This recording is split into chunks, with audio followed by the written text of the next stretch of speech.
નમસ્કાર, YNN ન્યૂઝમાં આપનું સ્વાગત છે। સમાચારમાં વાત કરીએ તો ઉપલેટામાં ચીખલિયા જૂના રસ્તા અને ભૂતળા દાદા મંદિર માર્ગના નવા પુલનું ગુજરાત પ્રદેશ ભાજપ ઉપાધ્યક્ષ રમેશભાઈ ધડુકના હસ્તે લોકાર્પણ કરવામાં આવ્યું।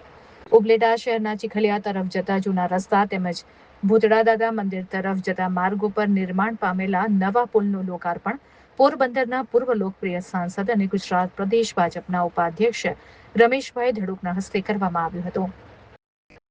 આ સમયે નગરપાલિકા પ્રમુખ વર્ષાબેન ગજેરા, ઉપપ્રમુખ જિજ્ઞાબેન વ્યાસ, મયુરભાઈ સુવા, મનોજભાઈ નંદાણીયા, મજબૂતભાઈ હુંબલ, જયેશભાઈ ત્રિવેદી, શહેર ભાજપ પ્રમુખ દીપકભાઈ સુવા, દાનભાઈ ચંદ્રવાડિયા, નિકુલ ચંદ્રવાડિયા, સુરજ ડેર, રાજભાઈ વાઢેર, વિનુભાઈ ચંદ્રવાડિયા, કમલેશભાઈ ભારાઈ, ભાયાભાઈ મોરી, અજયભાઈ જાગાણી, અશ્વિન લાડાની, અમિત બસવેલિયા, મહેશભાઈ સુવા, પરબતભાઈ બારૈયા, રઘુબા સરવૈયા, વિક્રમસિંહ સોલંકી, નિમિત પાનસરા, મયુર વાઘેલા તથા ભારતીય જનતા પાર્ટીના તમામ આગેવાનો સહિત ખેડૂત ભાઈઓ બહેનો યુવાનો મોટી સંખ્યામાં ઉપસ્થિત રહ્યા હતા।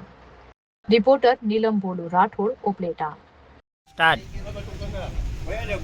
આજે ઉપલેટા ખાતે ભૂતળા દાદાની વાડીએ જતા રસ્તા ઉપર 70 લાખના ખર્ચે બ્રિજ બાંધવામાં આવેલો, તેનું આજ લોકાર્પણ બધા આગેવાનોને સાથે રહીને કરવામાં આવ્યું।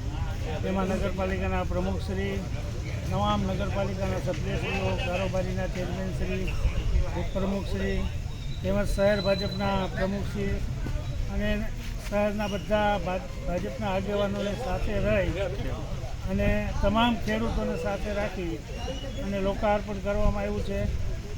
આ રસ્તો અત્યંત જરૂરી હતો। પુલ ખેડૂતો, માલધારીઓ અને ખેડૂતોને 3 કિલોમીટર લગી ફરી જવાય, વરસાદ જ્યારે આવતો હોય ત્યારે 3 કિલોમીટર ફરવું પડે અને વચમાં તો 3-4 લોકોના મૃત્યુ પણ તણાઈ જવાથી છતાં માનનીય મુખ્યમંત્રી શ્રી ભૂપેન્દ્રભાઈ પટેલને રજૂઆત કરતાં ભૂપેન્દ્રભાઈ પટેલે તાત્કાલિક 70 લાખના ખર્ચે આ પુલ મંજૂર કરવામાં આવ્યો અને આજે બધાએ સાથે રહી એનું લોકાર્પણ કર્યું અને ખેડૂતોમાં અને માલધારીઓમાં ખૂબ ખુશીનો આનંદ છે।